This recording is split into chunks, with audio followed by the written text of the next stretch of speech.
ಆನೆತ್ತ ಬಲ್ಲೆನಯ್ಯ ನಿಮ್ಮ ಭಕ್ತಿಯ ಘನವ, ಆನೆತ್ತ ಬಲ್ಲೆನಯ್ಯ ನಿಮ್ಮ ಪ್ರಸಾದವ ನಿಲವ. ಕಾಯದ ಕಳವಳ ಮರೆಯಲೀಯದಲ್ಲವಲ್ಲ, ನಂಬುಗೆಯ ಅಳವಡುವುದೇ ಕೂಡಲ ಸಂಗಮ ದೇವ. ಎನ್ನ ಗುಣವ ನೋಡದೆ ಕರುಣೆದಿಂದ ಭಕ್ತಿಯ ನಿಲುವು ತೋರ ಎಲ ತಂದೆ. ಅಂದರೆ ಇದರ ಅರ್ಥವೇನು? ನಾನು ನಿಮ್ಮ ಭಕ್ತಿಯ ಘನತೆಯನ್ನು ಕಂಡೆ, ಆದರೆ ನೀವೇಕೆ ನನಗೆ ಕರುಣಿಸಲಿಲ್ಲವೋ? ನಾನು ನಿಮ್ಮ ಭಕ್ತಿಯ ಘನತೆಯನ್ನು ಎತ್ತಬಲ್ಲೆನಯ್ಯ. ನಾನು ನಿಮ್ಮ ಭಕ್ತಿಯ ಘನತೆ ಗೌರವದಿಂದ ನಾನು ನಿನಗೆ ಆಲಿಸುತ್ತಿದ್ದೇನೆ. ಆದರೆ ಹೇ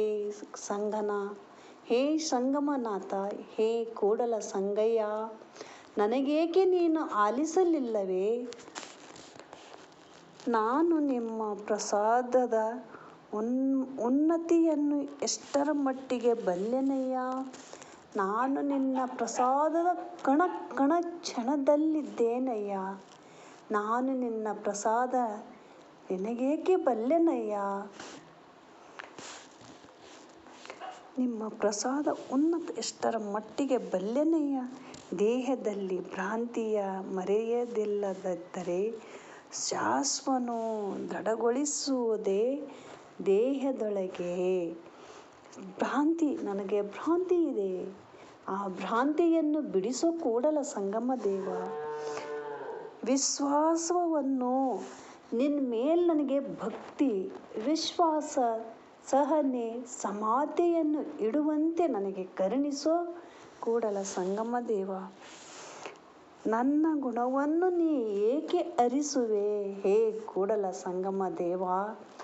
ಎನ್ನ ಗುಣವನ್ನೇಕೆ ನೀನು ಅರಿಸುವೆ? ಅಂತಃಕರಣದಿಂದ ಭಕ್ತಿಯ ಉನ್ನತಿಯನ್ನು ನಾನು ಮಾಡುವೆ ಹೇ ಕೂಡಲ ಸಂಗಮ ದೇವ. ಎನ್ನ ಗುಣವನ್ನೇಕೆ ನೀನು ಅರಿಸುತ್ತಿದ್ದೆ? ನನ್ನ ಅಂತರಾಳದಿಂದ ಭಕ್ತಿಯನ್ನು ನಿನಗೆ ಅರ್ಪಿಸುತ್ತಿದ್ದೇನೆ.